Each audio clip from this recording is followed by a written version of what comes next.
Good morning. Good morning from Massachusetts. Good morning, good afternoon, and good evening, wherever you are. I have some early birds here. Thank you so much for being here.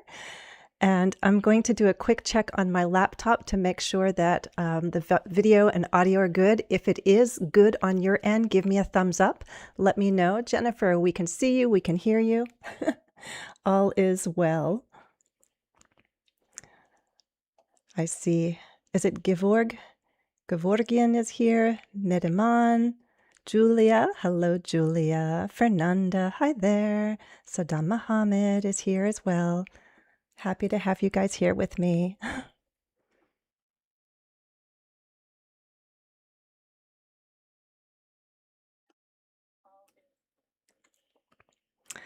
The technology can be wonderful, right? But it can also be very stressful. I do have my laptop over on the side, but my laptop is about ready to die. The battery has been having issues, and I can no longer just plug it in and charge it. So I think I have to get a new laptop within the next few weeks. So if it suddenly dies, at least I have my phone here. So I'll have to then turn to my phone as my backup to make sure I stay on top of comments. If I miss anything, my apologies.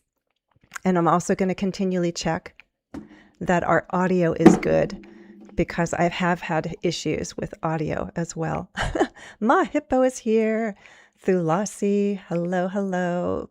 Is it Pukars SV? Wonderful to have you all here. How's your day going and how is August?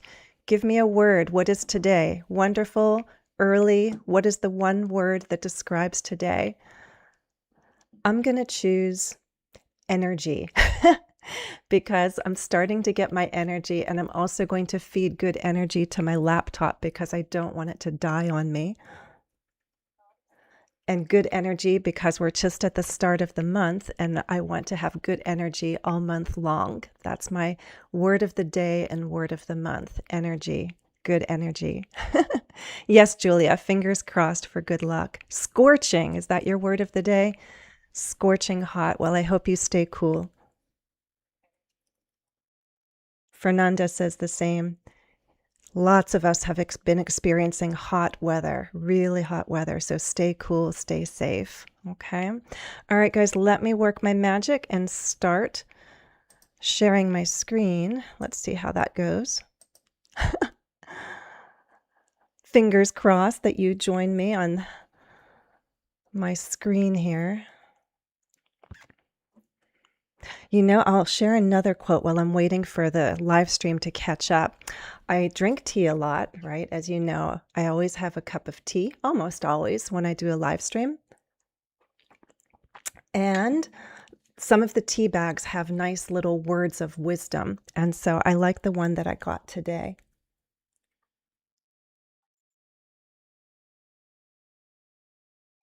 I'm doing well, Hector. Okay, so the tea bag says today, the worst enemy we have is our own fear. What do you think of that? The worst enemy we have is our own fear. Do you agree or disagree? The worst enemy we have is our own fear. I think there's some truth in it, right? Whether you think it's the worst enemy, but it's certainly one of the things we have to battle in absolutely everything that we choose to do, right? Fear. I think related to fear on a lower level is doubt, right? And when our doubts accumulate, when we have a lot of them, when they grow and they stick, those doubts turn into fear, don't you think?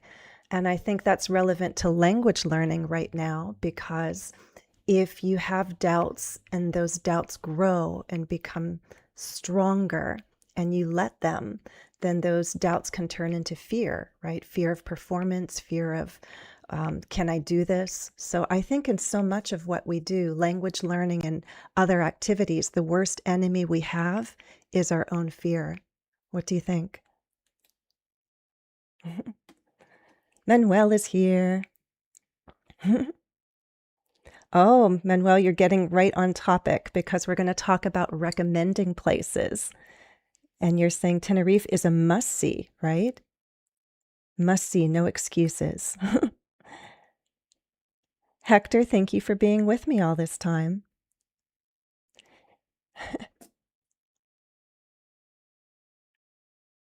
Okay, so we are going to be talking about recommending places overall. I had a poll and there was a split vote. So at the time when I was preparing this lesson, there was a vote for focusing on questions and intonation, but then there was another vote for recommending places and sharing our experiences. So we're actually going to give attention to both. Today there was yet another voice that came up on that poll that says, but I want to do writing recommendations, writing reviews. Well, I'll touch upon that at the end. So stick with me until the very end because I have a lot planned for you. Okay. And as always, I have a special task for my channel members to gain some extra practice. Oops. Okay. All right. So we're going to ask questions about others' experiences, recommend places we like. We'll talk about challenges that we can face in putting all of this into practice. How do we do that? And then I'll, of course, invite you because there are ways to gain extended practice and support. That is our plan for today. And we're still good. My laptop is still running. It hasn't died on me yet. All good. I want to see your comments about the tea bag.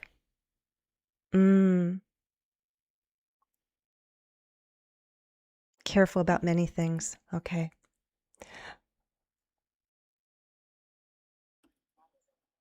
Alrighty, folks, scrolling down. As I said, the members helped me choose this topic. If you're not a channel member yet, please consider hitting that join button and you'll get access to the task after this lesson. I'm going to make this bigger for those of you on phones. I know that it's such a small screen, so I'll go bigger. How's that? Okay. If you do become a member, you can help me choose the topic for live streams. There's a weekly one-question quiz to help you review grammar and vocabulary. And of course, you get those follow-up tasks, all good things for about $1 a month. But right now, I want all of you to think with me, how do we learn about others' experiences and how can we recommend places we like, right? A strategy that I want to share with you is keep this in mind, and it's connected to the tea bag. You know, the tea bag's telling us our worst enemy is fear. Think about it. If fear is holding you back from speaking or writing, communicating in English, you got to get rid of it. You got to face it, deal with it, right? When you need information, ask. Aim for accuracy, not perfection. You may not be asking in the most accurate way, just ask. And when you're asked for information, don't overthink it. Just answer, just say it. Again, aim for clarity, but not perfection. So don't let those doubts hold you back. Just do it. You need information? Ask, right? When you're asked for information, answer. We're going to aim for accuracy and aim for clarity. That is our goal. So right now, in the time that we have together, we will practice clarity and accuracy together so that you can enjoy more of that in your own speech, right? That's the purpose of our studies, to gain that clarity and accuracy so that it can transfer into what you're doing with English as you communicate. We're aiming for clarity and accuracy. We are certainly not aiming for perfection because we all make mistakes. Sometimes we hit that mark and it's great, but it doesn't always happen. The other quote I read this morning in my favorite magazine, The Week, said, "Shoot for the moon, and even if you miss, you'll land among the stars." Isn't that good? Let me say that one again. Shoot for the moon, and even if you miss, you'll land among the stars. Right? So aim for accuracy, aim for clarity. And you're not shooting, you may or may not get that perfect communication. It may happen sometimes, but we're not 100% consistent with perfection. That's just the nature of communication and our behavior. If you're trying constantly to form that perfect question and perfect answer, it's going to hold you back. It can keep you silent. So don't let that happen. Okay?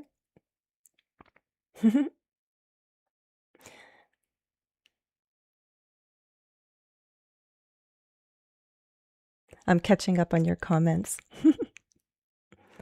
Oh, goodness. Stay cool, everybody. Stay cool. I'm saying everyone's dealing with hot heat. Hot.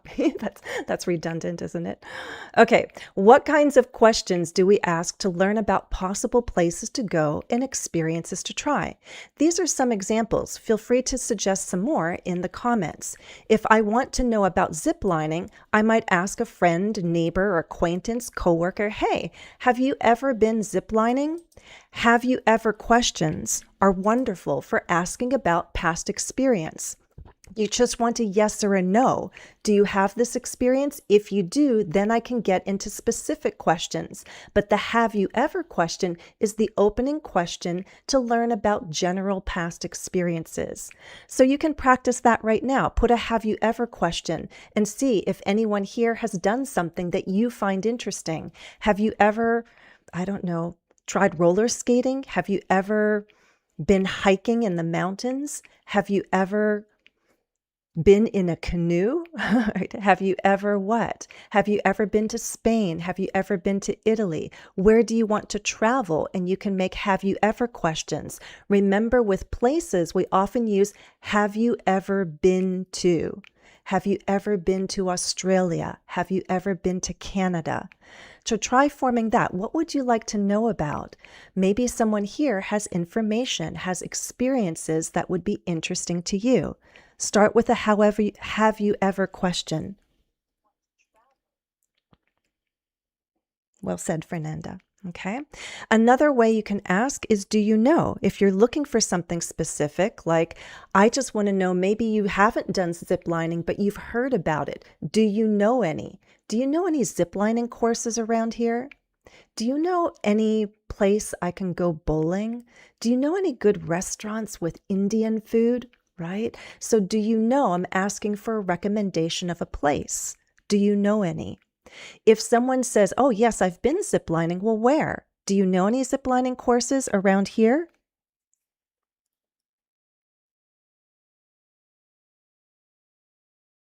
Okay. I'm waiting to see if you guys want to contribute some of your own examples. A have you ever question. Be careful and make sure you're using that past participle. Have you ever been? Have you ever gone? Have you ever tried? Use that past participle, the third form. For regular verbs, it's ed.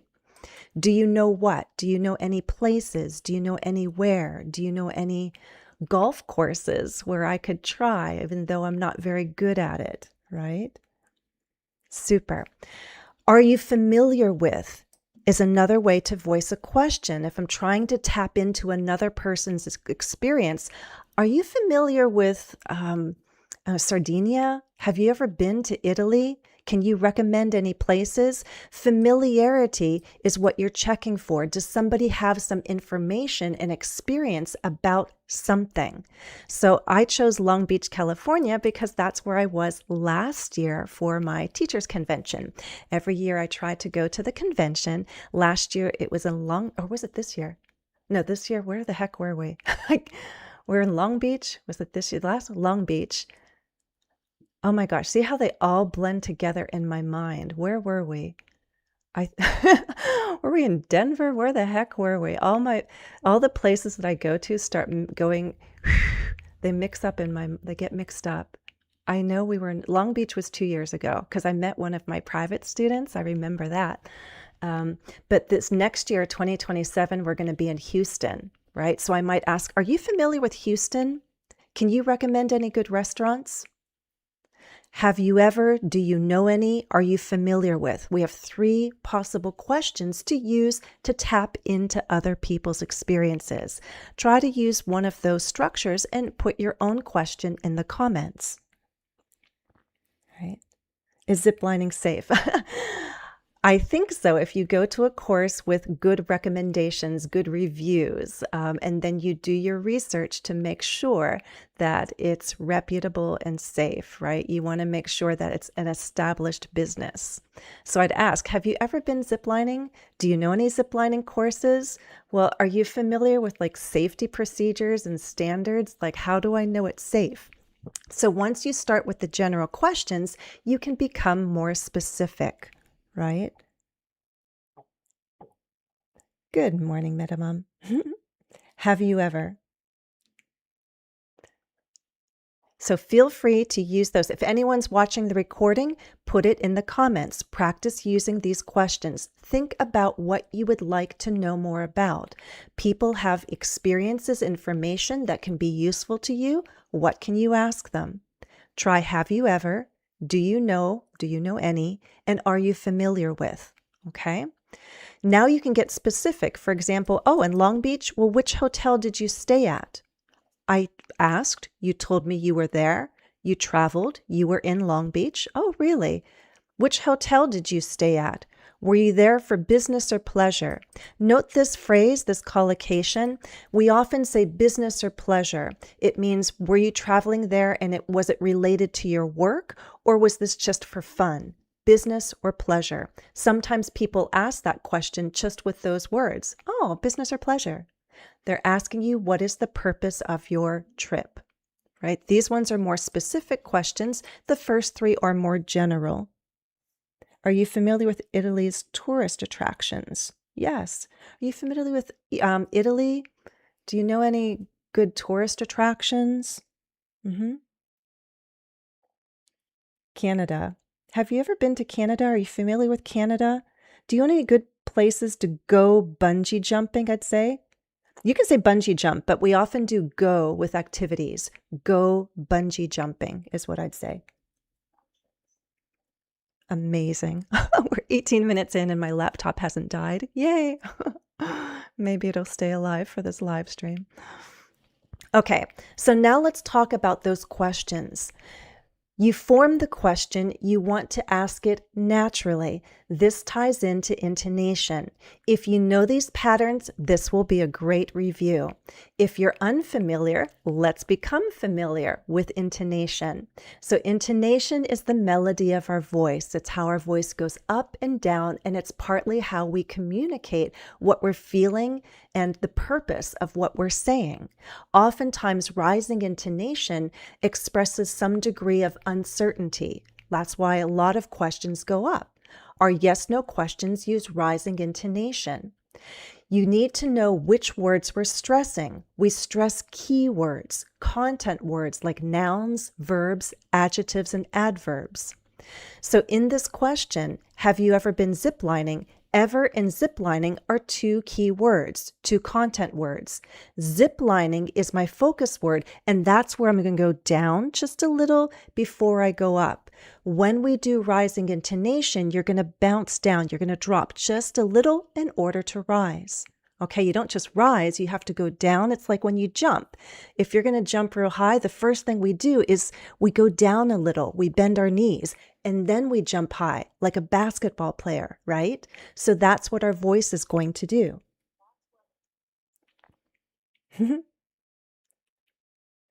Manuel's already giving recommendations. We'll get there. All right. Have you ever been ziplining? And we have zip lining, 3 syllables. I'm going to go down on the stressed syllable zip, and then I have 2 more syllables to step up. Zip lining, zip lining. So say with me, have you ever been zip lining? Try that.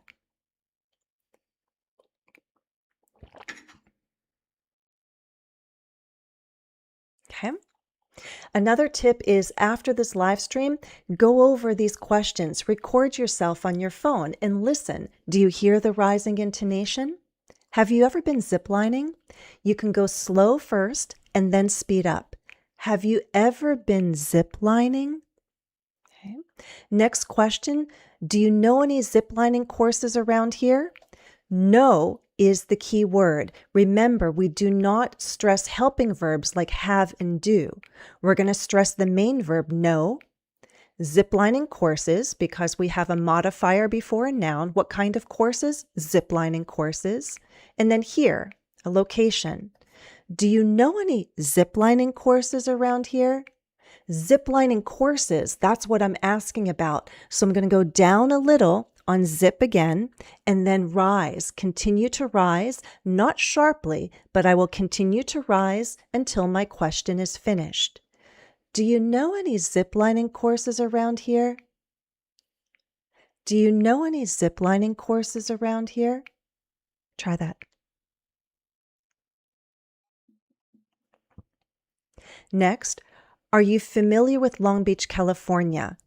Verb to be is not usually stressed, especially in these kinds of questions. We're going to focus on that subject complement, the adjective familiar. Prepositions are not content words, they're function words. We do not stress them. And name of a place, a proper noun, is definitely important. It's a content word. Long is the first part, so that's where I'm going to go down. Long Beach, California. Long Beach, California. Are you familiar with Long Beach, California? Try that. Are you familiar with Long Beach, California?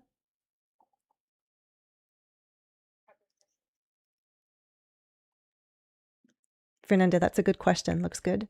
I like the structure.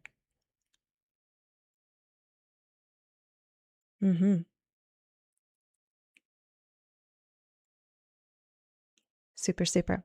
Okay. And the last one, can you recommend any good restaurants? So recommend, good, and restaurants. Those are 3 content words. Restaurants will be the focus, and that's where we'll go down. Restaurants has 2 syllables. The first syllable is stressed. Restaurants. So I go down a little and then up. Restaurants, restaurants. Can you recommend any good restaurants?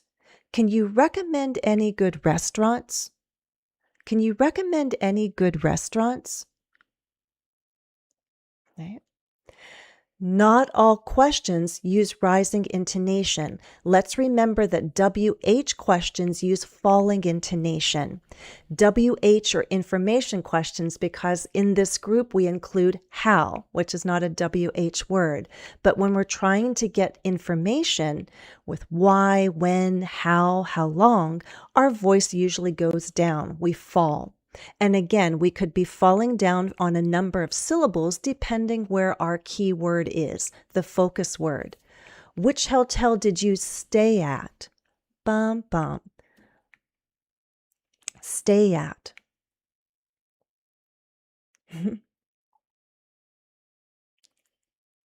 We're already getting advice from Manuel. Okay. Which hotel did you stay at? How did you like it? How did you like it? Go up on like and down. Like it. This is in the reverse. Remember, for rising intonation, we went down and then our voice went up. For falling intonation, there's a slight rise before the fall. Which hotel did you stay at?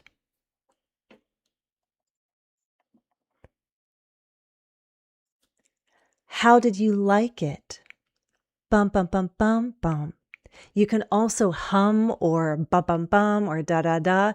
Just to get the intonation of the sentence, you can take the words out and just use sounds. How did you like it? Dun, dun, dun, dun, dun. How did you like it? How was the convention center? How was the convention center? I just got notification. Your battery is very low. Even though I have it plugged in, it's telling me it's not charging. So I think the battery will soon die. But never fear, I have my phone here.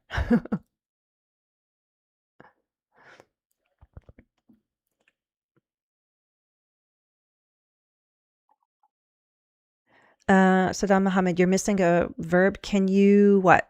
Suggest, recommend a restaurant? Right. What's the most popular food around here? Can you recommend a restaurant? Can you find a restaurant? Yeah. You need some sort of verb in there. Okay. So we form the questions, and as we ask them, be aware of the intonation. If it's a yes/no question, you're going to rise. If it's an information question, our voice is going to fall. Sometimes we have a combination because we have alternatives. We're joining ideas with or and then we go up and then down. It's like asking this or that, one or two. Or you can do A and B. You're going to go up and down. Was your hotel close to the convention center? or farther away? Listen to that again. Was your hotel close to the convention center or farther away? Try that.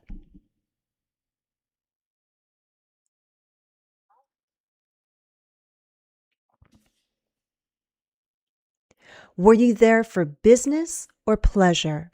Mm-hmm. Mm-hmm. Were you there for business or pleasure? Try that.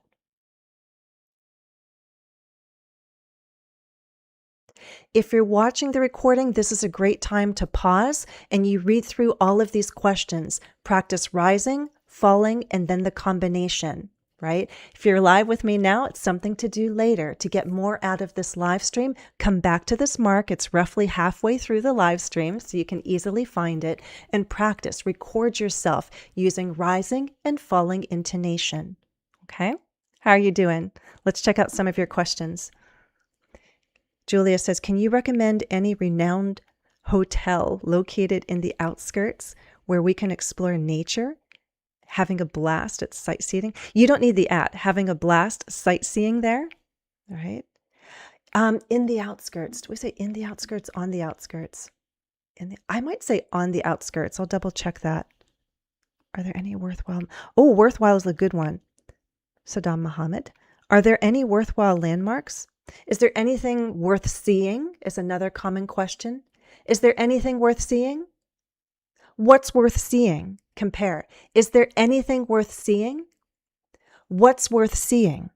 Falling. We need to visit.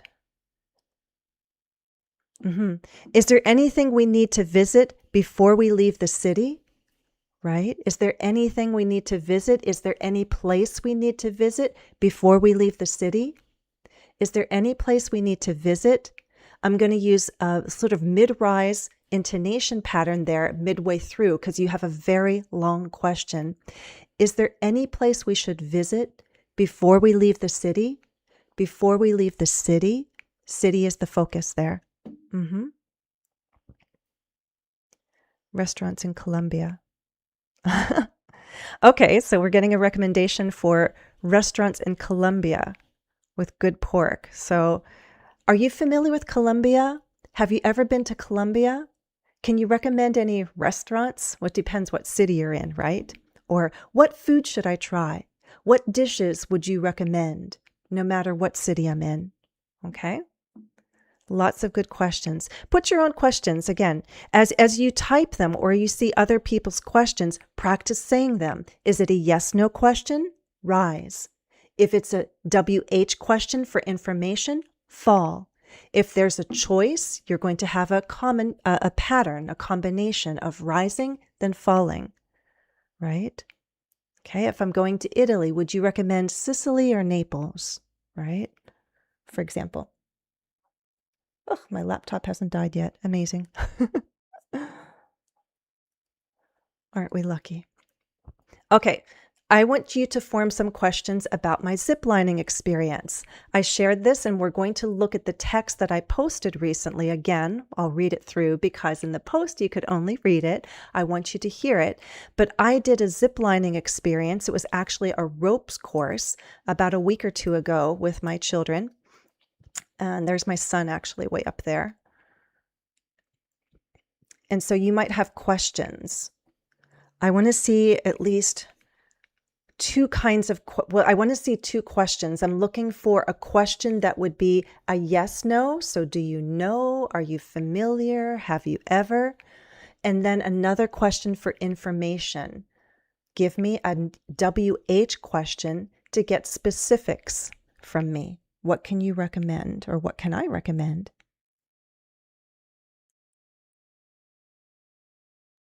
I need you to guide me to the best souvenir store around. And turn that into a question, Saddam Muhammad. Can you guide me to the best souvenir shop around?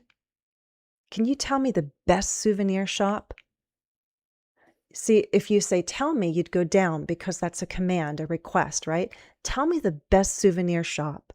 But as a can you question, we'll use rising intonation because it's yes, no. Can you tell me the best souvenir shop around here?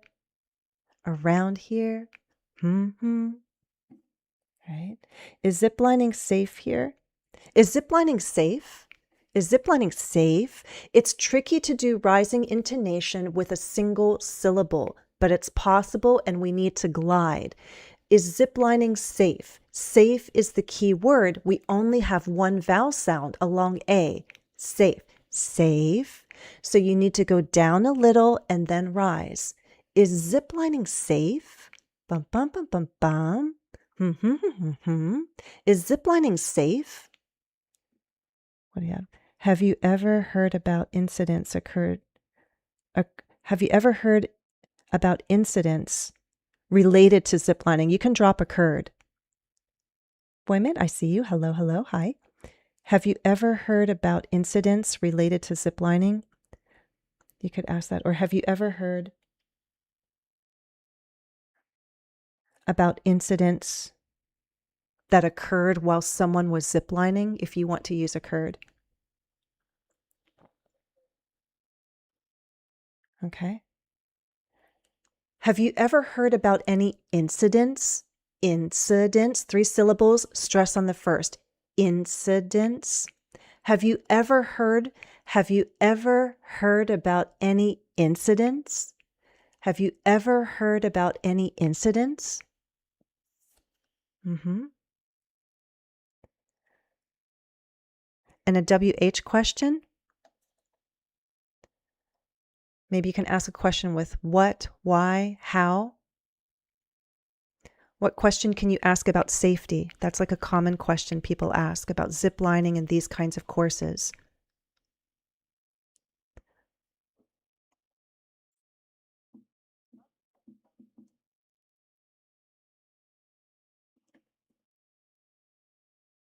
Okay. Are you familiar with ziplining? What makes you be into ziplining? Mahippo, I like your first question. Are you familiar with ziplining? Have you ever tried ziplining? Those work. And then what got you into is a more natural wording.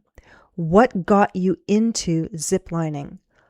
What got you into ziplining? What got you into ziplining? Okay, so ziplining is still the focus word and we're going down. First we rise a little and then fall. What got you into ziplining? What got you into ziplining? Right? My children. It's not what got me into, who got me into ziplining. When you have kids, they want adventure. And sometimes local parks would have just a little zip line. So they learned at a young age what a zip line was. It was very close to the ground and very safe. You just go and your feet can touch the ground. You have to lift your feet up in order to slide, to glide. But now they're adults, and so we're looking for bigger adventures. And so zip lining has become very popular here in the US. There are a number of zip lining and rope courses that are high into the trees. So I'm not going to go too crazy because of safety issues, but yeah, it's a fun adventure. If I'm convinced that a site, that a park has good safety standards, then I'm willing to try it.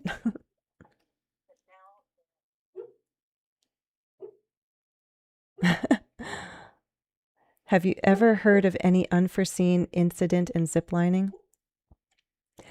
You could use unforeseen. Most incidents are unforeseen, right? Have you ever heard of any incidents in ziplining? I'd ask.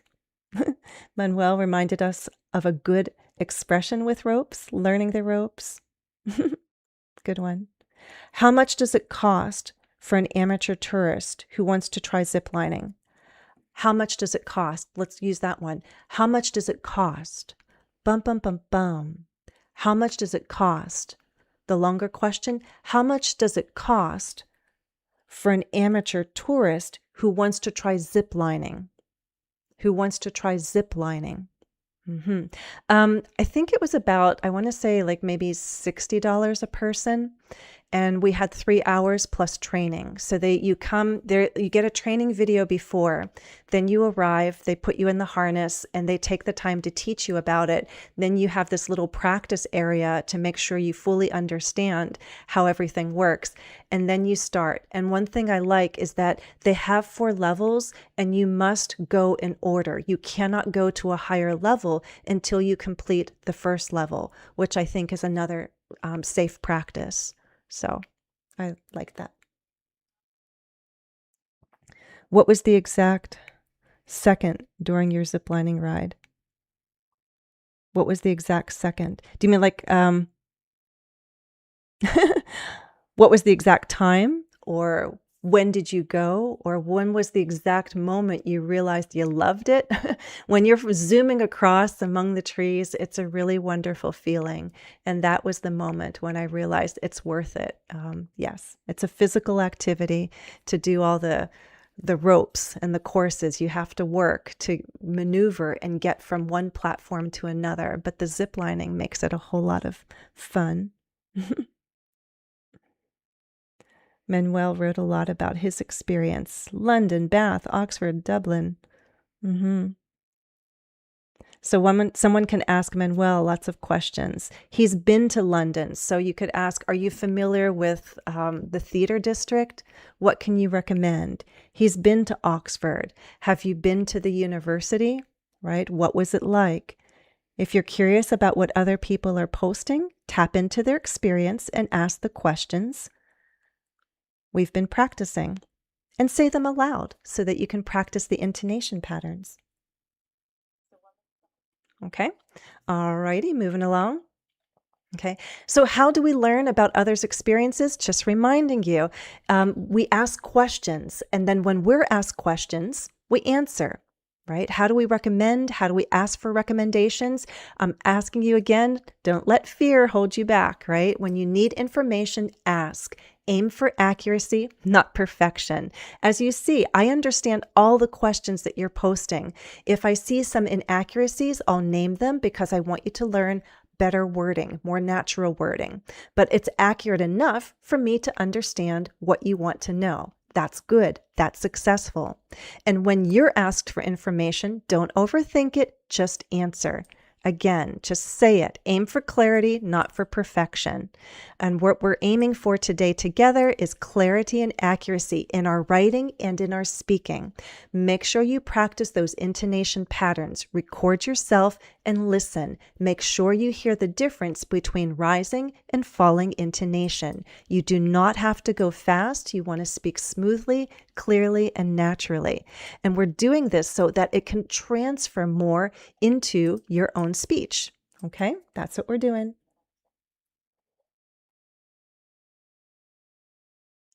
Acrophobic, is that phobic? Is that the person afraid of heights? I get the phobias mixed up. I would say stick to the low levels. If you're afraid of heights, just try low-level ropes courses. It's still fun. Okay. All right, so how do we make recommendations? We don't always say, I recommend you try it, right? I recommend doing it. We say things like, oh, you should try it. I've done ziplining. Oh, you have to try it at least once, right? Maybe you've never tried Vietnamese foods. Oh, try it. You'll love it.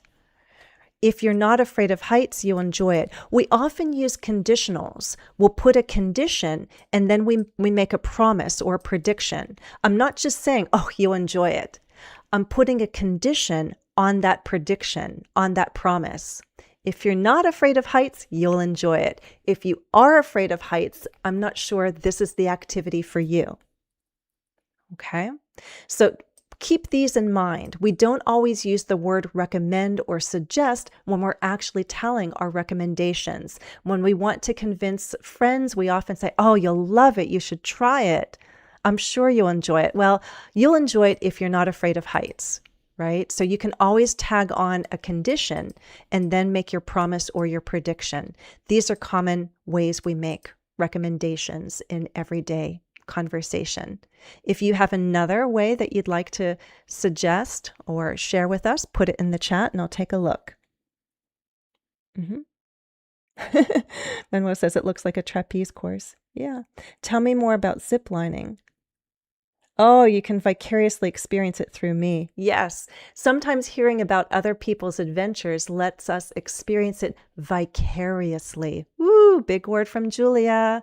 Julia, thank you, thank you. Guys, look in the chat. Look for Julia's name. Find her word. If you do not know that word, that could be your word of the day. Vicariously. Look what she wrote. It's a great sentence.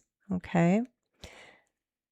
So I would say, Julia, tell me more about ziplining so that, or so I can vicariously experience it through you, right? Through your story, through your exposure, vicariously experience. So she hasn't done it. She hasn't experienced it, but she wants to know what it's like. I have the experience. So if I describe it in good detail, right, an exciting way, it feels like she's experiencing it along with me. So this happened when my son was in Europe, and I did visit him. I'm happy I visited him while he was studying abroad, but he went to so many different places. He visited many different cities and countries, and so I felt like I was living vicariously through him and experiencing Europe. It was a vicarious experience. I couldn't see all those places, but he could, and then he shared his experience with us, and it felt like, oh, and now I know what it's like to be in Germany. Now I know what it's like to be in Morocco, right?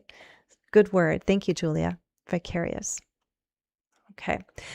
Just to remind you, we do have degrees of necessity. So when we say things like, oh, you'll love it, you should try it, we are saying things with certain degrees of certainty, and we're urging people to do things sometimes very strongly and sometimes weakly.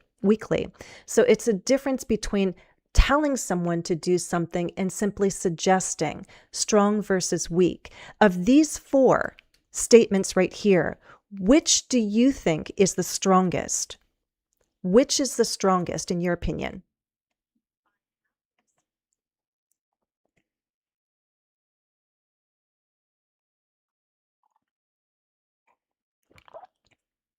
And which do you think is the weakest? And we'll put some in the middle. Amazing. We're 43 minutes in and my laptop is still surviving. Giving me another month to see if I should buy a new one or not. Probably should. I just don't want to.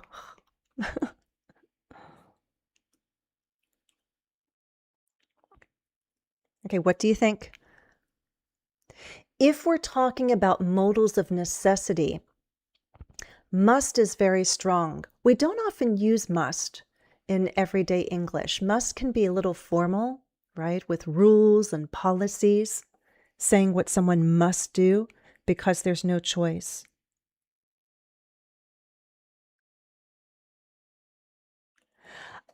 If we're talking about must being strong, which of these words is most like must? Should, can, have to, or an imperative? Okay, so Saddam Muhammad suggesting can as strong and should as weak. Think about it.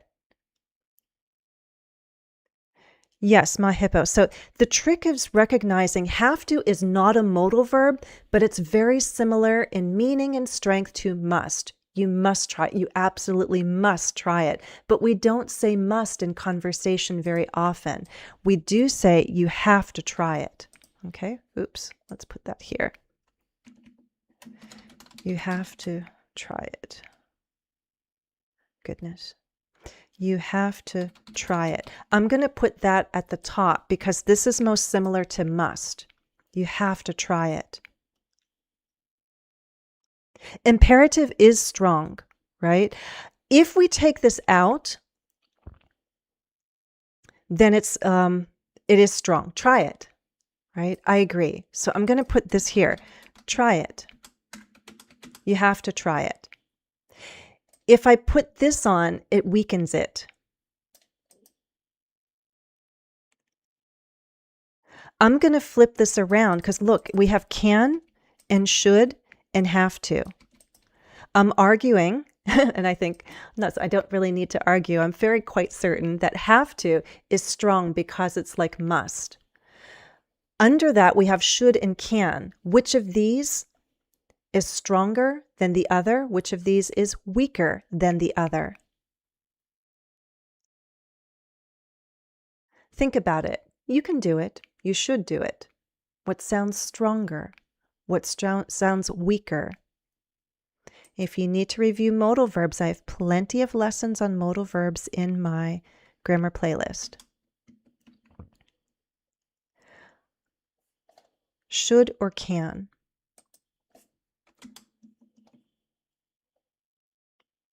What do you think? Can, yes. I'm going to put can at the bottom too, my hippo. You can try it once. Okay. Can is just, it's possible. I'm just saying you can if you want. Yeah. I'm not saying you have to, you must, but you can. It's a possibility, which means should goes here in the middle. You should try it. I'm urging you a little bit, but it's not absolutely necessary. Should. Okay. I would argue down here that you can soften this. Try it. See if you like it. This sort of softens it because I'm saying, well, try it. Well, see if you like it. I'm now wondering, there could be a condition. Maybe you won't like it. So I would argue that this softens it a little bit. But definitely if you say, oh, try it. You'll love it. You have to try it. These are strong. Should is a suggestion. I'm urging you, but I'm not saying it's absolutely necessary. And can is a little weaker. Okay? Try it. You have to try it. Oh, you should try it. You can try it once. Try it. See if you like it. All of these are very natural, right? Yes, should is stronger. Okay? Must and have to are the strongest of our modal verbs. Should is for advice, suggestions. There's some urgency, but it's not absolutely necessary. Can is a possibility. Imperatives are a command, but you can soften it with things like a little condition. Well, see if you like it. Actually, it's not if you like it. See whether or not you like it. I'll take it back. It's not a condition necessarily, but I am in my mind thinking of condition. Right? Maybe you'll like it, maybe you won't. See whether you like it. See if you like it. Okay. All right. This is something we're going to start and then I'll practice more. I'm going to stop with number 3. Let's do that. And other practice will be with my members. I'll do 1, 2, and 3 with you, and we'll have a little more practice on the community tab if you are a channel member. Okay. Remember, we're after accuracy and clarity. Work with recommend and suggest. They're common verbs. You want to use them. I do see quite a lot of mistakes with them, so we want to increase your accuracy, but don't let fear of mistakes hold you back, right? Just go for it and shoot for the moon, right? If you enjoy a physical challenge, I recommend you the Polar Caves in New Hampshire. Something's wrong here. Can you fix that?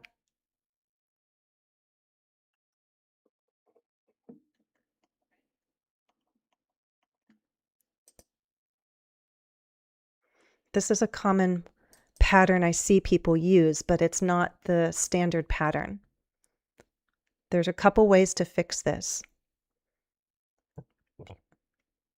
Recommend and suggest use the same patterns in grammar. So even if I use suggest, it's not right. I suggest you, I recommend you. Oh, ought to is good, yes. Ought to in conversation sounds like oughta. You ought to try it. You should try it. Should and ought to are very similar in meaning and in strength. Okay. I'll wait for you to catch up. Tell me how to change number 1. I'm going on to number 2. If you go, I suggest to try the lemon squeeze, only if you're not claustrophobic, right? Claustrophobic is having a fear, phobia is fear, of tight places. Okay. This is indeed a place I've been to several times over the years with my children. There's these series of caves in New Hampshire, and you crawl and you climb and you squeeze through. And it's high up. You have to go up into these caves. But then once you're in the caves, there's like walking and crawling and squeezing through these passages. So if you're claustrophobic, I don't recommend this place.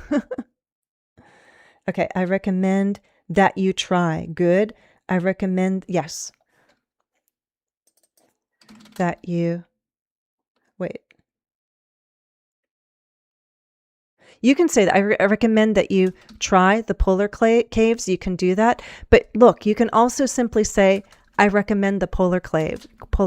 I recommend that you try. Or go, doesn't matter. You can recommend a place. Recommend what? Recommend plus noun. If you enjoy a physical challenge, I recommend the polar caves in New Hampshire. If you're on your computer or phone after this, Google polar caves and you'll see what it's like. I recommend the polar caves. Or if you want to say you, we have to say that you try, that you go, that you visit. That's a base verb. It looks weird, but it's correct. It's called the subjunctive. I recommend that you do what?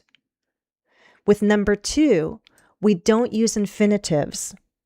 Very good, my hippo. I suggest not to try, but trying. With both suggest and recommend, you can use an ing, a gerund. Why? Because I just said we can use a noun. Recommend what? Suggest what? If what is the noun, then anything that behaves like a noun is an appropriate object. Gerunds behave like nouns, so we can use a gerund object. I suggest trying. I recommend trying. I could also change this to I recommend trying. I recommend going. I recommend visiting. Okay? This wording is correct. It's a little more formal. So it depends what you're going for. I recommend that you visit. I recommend visiting. I recommend that you go. I recommend going. Your choice. Okay, so let's remember recommend or suggest plus a noun. If you want a verb, use the ing. If you want to stick in a name, a person, then it's that who and then do what. I recommend that she go. I recommend that we go. I recommend that they go. And number 3, if you want the easier passage, I suggest that you take the Orange Crush. Okay, I'll put that down like that. It's true. When you go into the polar caves, each cave has a name, and there are a couple of passages that also have specific names. And the Lemon Squeeze is the tightest passage in the polar caves. The Orange Crush is not as challenging. So if you want the biggest challenge, you try the Lemon Squeeze. If you don't want that challenge because you're afraid to squeeze through this passage, then you can try the Orange Crush. So if you want the easier passage, I suggest you to take. Based on what we just practiced, what do we change? Help me fix that. Julia says, I suggest that you take, suggest trying for number 2. I suggest attempting, yes, ing. So we can take either suggestion there, ing or that. I suggest taking, or I suggest that you take. Thank you, my hippo, for putting both in one comment. So I suggest taking or that you take the Orange Crush. Okay, this one is probably more common, suggest plus ing. Okay, recommend or suggest plus noun, recommend or suggest plus ing, recommend, suggest with a that clause, that you do, that you attempt, that you try, that you visit. Okay, you can practice and put one more sentence, for example, in the comments with recommend or suggest. I've been talking about my experiences like the zipline course, the ropes, and now the polar caves. If there's something interesting that you've tried, in your country, in your town. Tell us about it. Use a recommend or a suggest pattern in the comments. Another thing I could say is I recommend, what else do I recommend?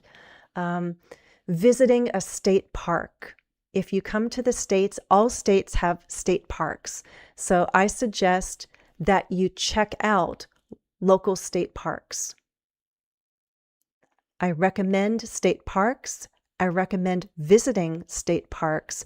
I recommend that you visit at least one state park. Hello from Bolivia, Miranda.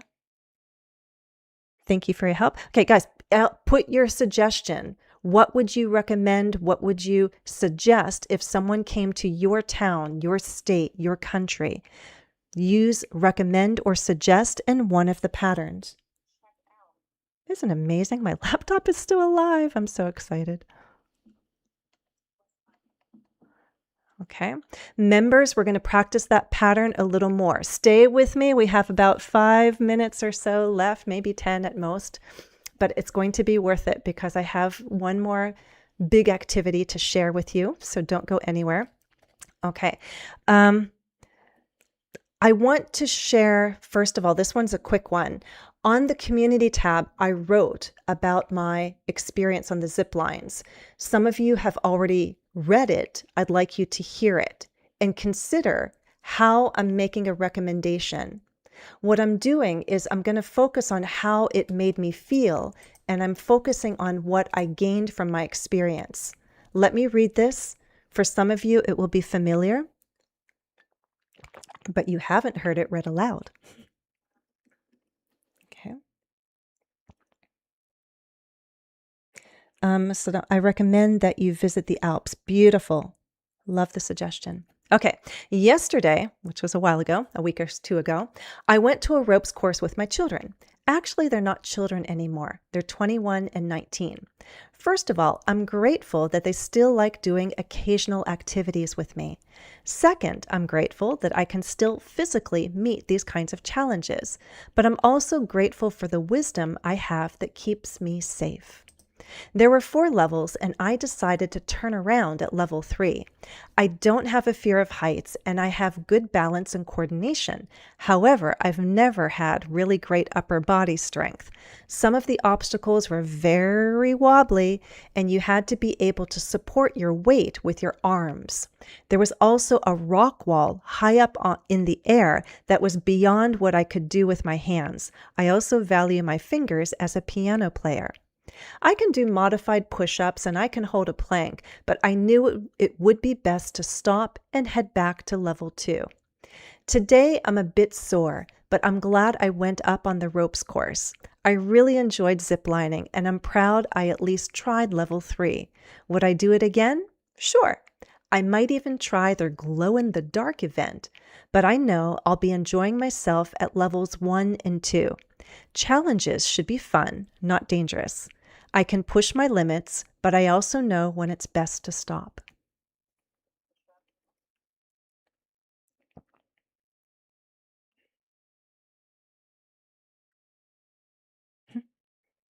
And thank you for putting more recommendations there in the chat. Okay. This might be a new word for you, wobbly, right? Wobbly is like it's shaking. It's not steady. It moves back and forth. Okay. What I want you to see is I didn't directly recommend it. I didn't say, try it, you'll love it. I didn't write it that way. So you can let the audience decide for themselves if it's worth doing the activity. I simply wrote about it. You can do this on social media, right? You could do this in a blog. You just write about your activity. The activity will recommend itself to the people who are truly interested. Some people are like, okay, yeah, not for me. If she stopped at level 3, I'm not going to even try 1. Maybe you know because you have a fear of heights. But other people might say, wow, I'd love to go to level 3 and beyond. So just write about how it made you feel and what you gained from the experience. You don't even necessarily have to say you'll love it, you'll enjoy it. Okay? Look at the wonderful recommendations in the chat from other learners. If you have questions, ask them. Chikawa. Like, where is Chikawa?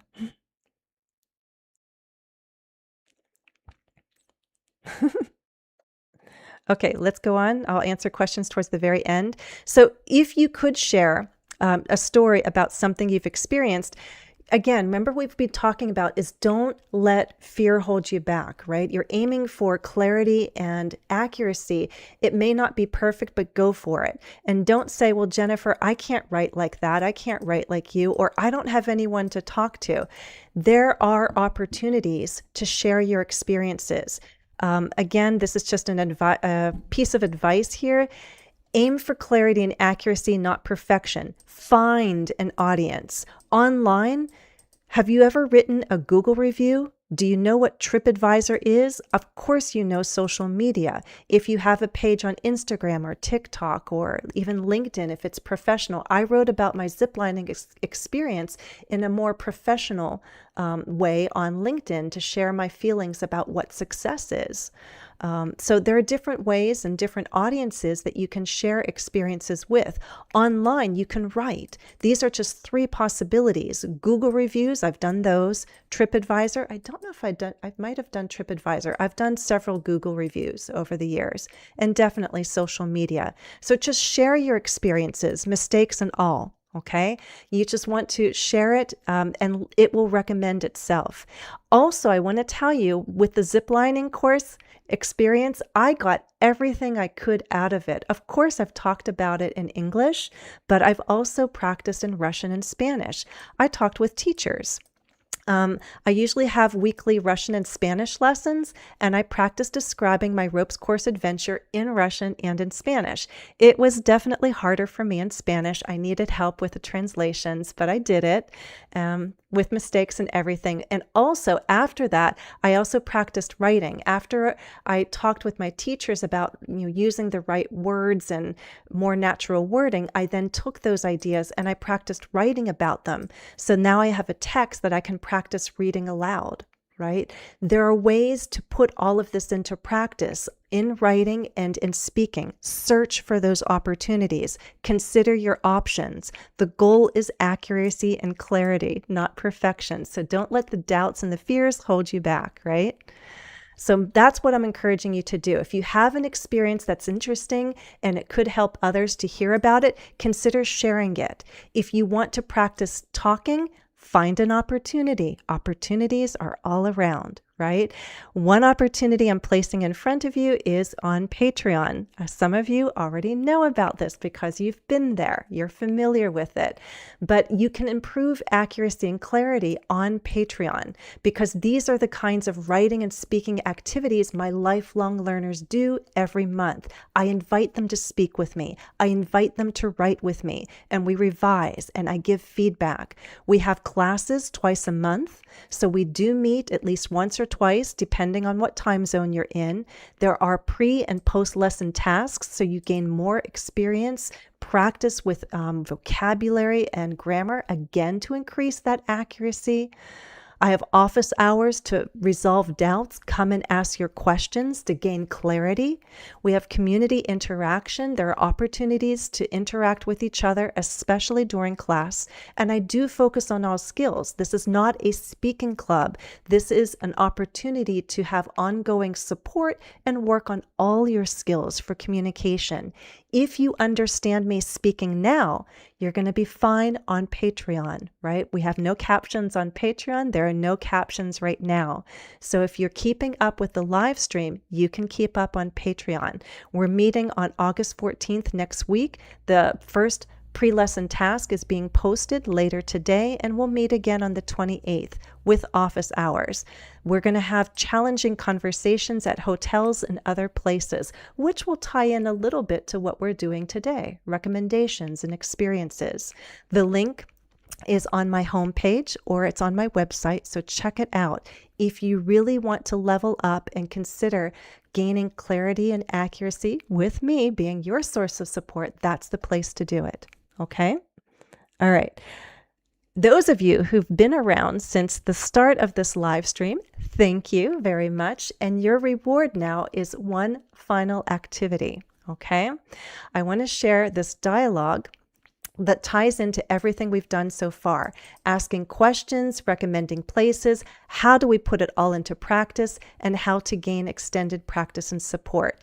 These kinds of dialogues, what I do on Patreon is we might have a scripted dialogue that we begin together and then it's open. And I ask my lifelong learners to continue in those roles, speaking. So that's something that we tend to do from month to month for speaking practice. Right now, I'll show you how long it is. It's not long. It's that long, okay? I'm going to read through this dialogue. It's something you can practice on your own, with or without me. And I want you to pay attention to bold-faced expressions. These are other conversational expressions that are very natural when we're recommending places. Okay, so pay attention. I will read through it once. If you have questions about vocabulary or anything else, ask, and I'll look at the comments afterwards. Right now, I want you to hear it said so that you can practice more after this live stream. Okay, listen. And I chose Sydney and Taylor, by the way, because these names in American English, at least, they could be a man or a woman. It's non-specific. It could be any gender. Okay. Sydney, you know which city I love almost as much as my own? Boston. I'm visiting Boston next month. Do you have any recommendations? Definitely. You should visit the North End. It's a must-see with a lot of history. You don't want to miss it.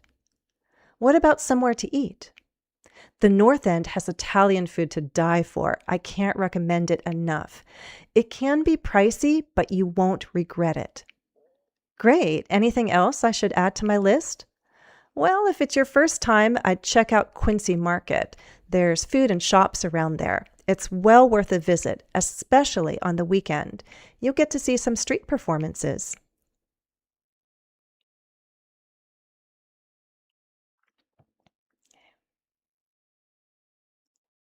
Any questions about these expressions?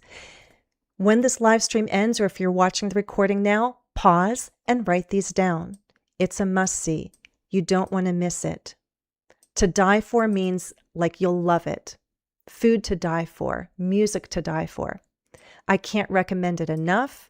You won't regret it. Check out a phrasal verb, like look at it and see if you like it, right? See, get familiar with it. Check out a good phrasal verb. Check out what? It's well worth a visit.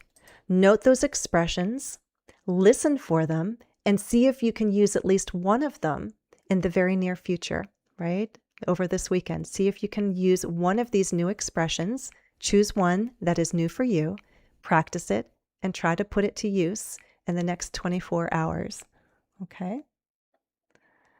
All right, so you have a lot of things to do. Practice your intonation, practice writing questions and using the correct intonation, practice this dialogue, okay? So what I'm inviting you to do next, if you'd really like to level up, is join me as a lifelong learner. Let's gain that accuracy, let's gain that clarity. We're having classes on the 14th and the 28th. The pre-lesson task is going up today, so it's a wonderful time to consider joining as a lifelong learner. As I said, the topic is challenging conversations at hotels and other places. You can find me English with Jennifer on Patreon. Look for the link on my page here on YouTube, the homepage. It's also on my homepage on my website, englishwithjennifer.com.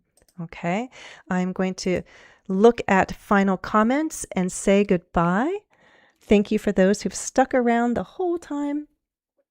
And let's say a thank you. Oh, it's that my computer, my laptop didn't die all this time. It scared me with a notification, your battery is low. Well, it's been enough to get me through this past hour, so okay. Where was I in Pittsburgh? Yes, in Pittsburgh, and look it up, Greensburg. I have relatives in Greensburg, Pennsylvania as well, which is not too far from Pittsburgh. That's where I was recently. Okay.